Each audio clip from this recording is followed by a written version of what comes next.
Yes, time for Chat Room to talk behind the headlines. Here with me, Sun-Times Splash editor Susanna Negevin, clinical psychologist Dr. Daniela Schreier, and Fox32 medical correspondent Dr. Mona Khanna. We have a full couch and a full schedule of topics to talk about. So first, let's talk about the Miss America pageant from last night. Nina Davuluri was crowned Miss America. The 24-year-old Syracuse alum is, of course, American, but she is the first woman of Indian descent to win. Take a look.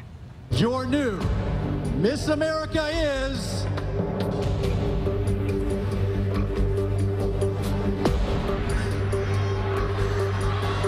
Miss New York!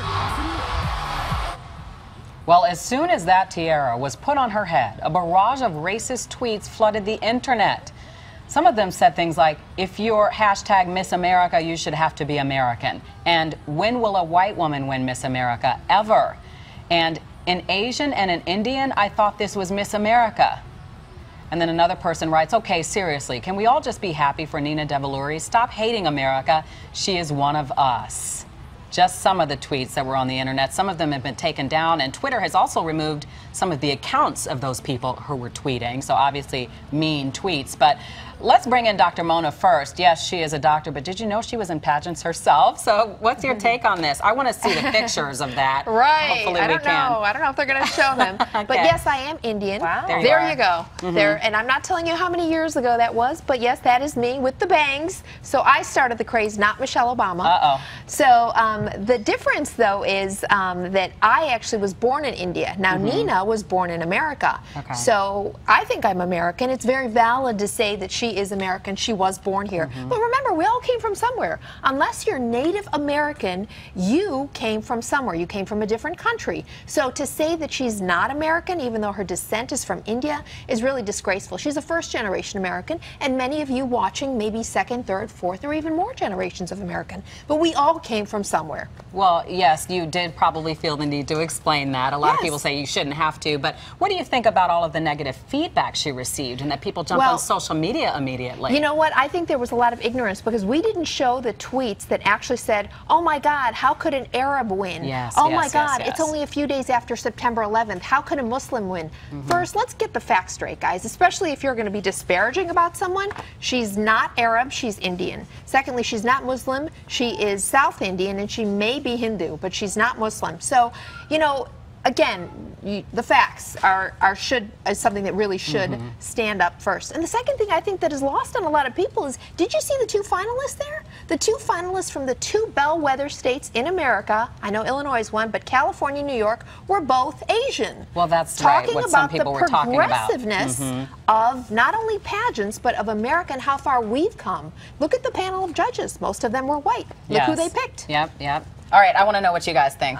I think that the thing I hate about social media and about Twitter in particular is you've got these kind of parasitic people who use the opportunity of anything going on in the country to spew out hateful language.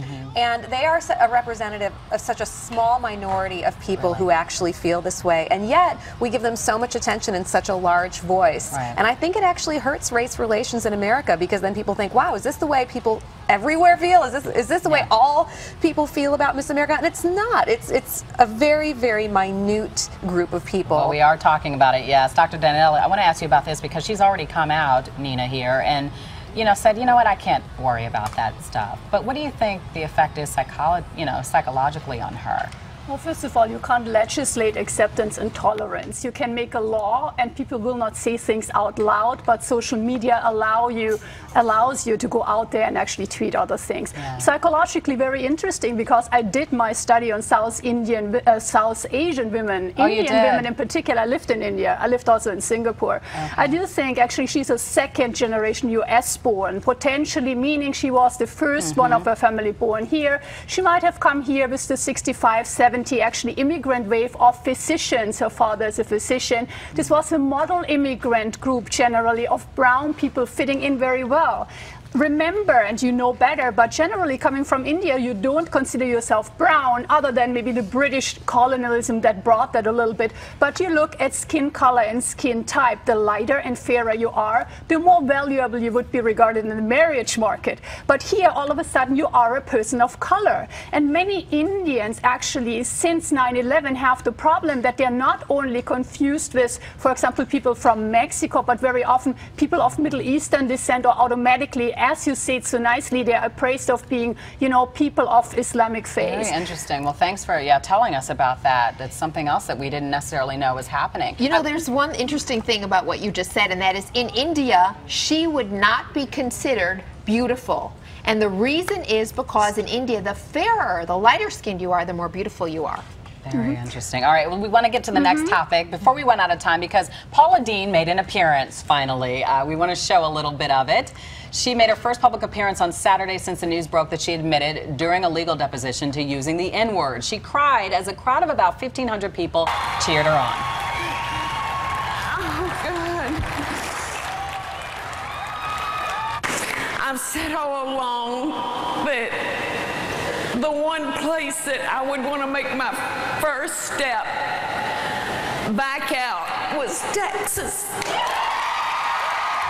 During the appearance, Deen did what she does best, a pair of cooking demonstrations for the supportive crowd, including how to make chicken pot pie, peanut butter pie, and salad, in case you're wondering what the menu was. A lot of fans said they wanted to show their support because of the tough year that she's had. So what do you guys think? Do you first think she was being genuine? Susanna, I want to hear from you. I don't know. To me, Paula Deen is forever tainted because she admits that she had used the N-word, and that's something that, to me, I mean, is unforgivable. You know, unless she does something to show that she's come a long way toward tolerance, I don't think that we would think that she's changed. But I guess there are people who are willing to forgive her. The lawsuit has been dismissed, and her fan base thinks it's okay. I personally don't think I will ever want to buy one of her cookbooks or go to any of her appearances. Do you think she's in the clear, Dr. Daniela? Well, you never can look into a person's mind, you know, and also heart. Again, there are laws out there. She was punished already. I mean, she lost a huge part of her career. Is it acceptable? No, it is not acceptable. Is it up to me to judge her? On a personal level, I have my thoughts, but there are people out there, and she came back and they say, we love her, we want her back on TV. And now let's look at this outside of racism for a second, or racial slur. Anybody can make a mistake in life. And at times, we cannot say the mistake is the entire or whole person.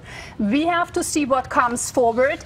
As I said, she will be on TV again. I can bet on that. Oh, I'm sure. I want to read some of the Facebook comments, see if she's forgiven by the people who read us on Facebook. Vicky says, all the people who are calling her a racist are racist themselves. Letty says, never mad at her. Rappers use the N-word all the time. Patricia says, once a racist, always one. I won't support her anymore. Susanna, that goes along with what you're saying.